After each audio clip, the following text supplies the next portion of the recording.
we will start looking at the general ethical doctrine of consequentialism and then narrow it down to one version of it, which is the doctrine of utilitarianism.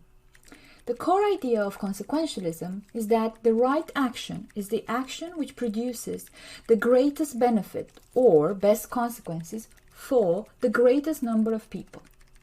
For the consequentialist, then, unlike the deontologist, the end does justify the means. There is no action at all that cannot be performed so long as performing it would have consequences better than those of any other actions available at the time. Consequentialists don't believe that any actions are good or bad in and of themselves. The only thing that makes an action good or bad, according to this doctrine, is the consequences of that action.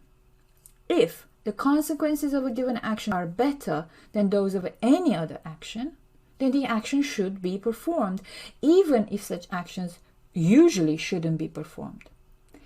If an action is such that its consequences are worse than those of another action, then it shouldn't be performed, even if it is the sort of action that could usually be expected to have good consequences.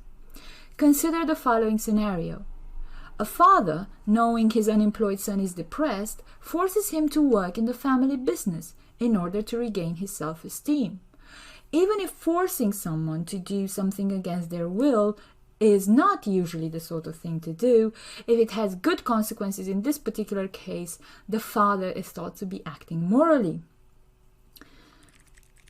There are different types of consequentialism according to the different types of consequences that are believed to be the proper end of our actions. Be it happiness, liberty, equality are some of the examples. The best known type of consequentialism is utilitarianism. The core idea of utilitarianism is that the right action is the action which produces the greatest happiness of the greatest number of people. We can distinguish two broad types of this doctrine: act utilitarianism and rule utilitarianism. Act utilitarianism is characterized by the belief that we must check every single individual action directly against the greatest happiness principle, which states we should produce the greatest happiness of the greatest number of people. Rule utilitarianism is characterized by the belief that we should check every type of action against the greater happiness principle. This generates rules to guide us in our daily decision making. Then, in making decisions about particular actions, we must look to these rules. So, rule utilitarianism will first look at lying as a type of action, asking whether lying usually produces the greatest happiness for the greatest number. Seeing that generally speaking, lying doesn't produce the greatest happiness for the greatest number, rule utilitarianism will generate the rule, don't lie. In deciding whether or not to perform a particular action, we will then look to these rules. Seeing that a particular act is a lie, for example, we will not perform it. But better than trying to keep the two types of utilitarianism neatly distinguished, it seems better to recognize that there are different kinds of rules and different contexts in which rules must be applied.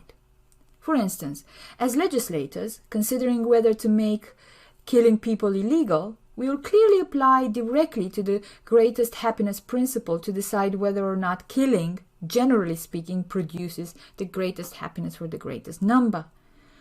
Arguing that a law against killing people would produce the greatest happiness for the greatest number will pass the law. Now, the legislator, qua legislator, will look directly at the greatest happiness principle. The judge, qua judge, looks only to the rule or the law. But neither can be considered rule utilitarian or act utilitarian in the traditional sense.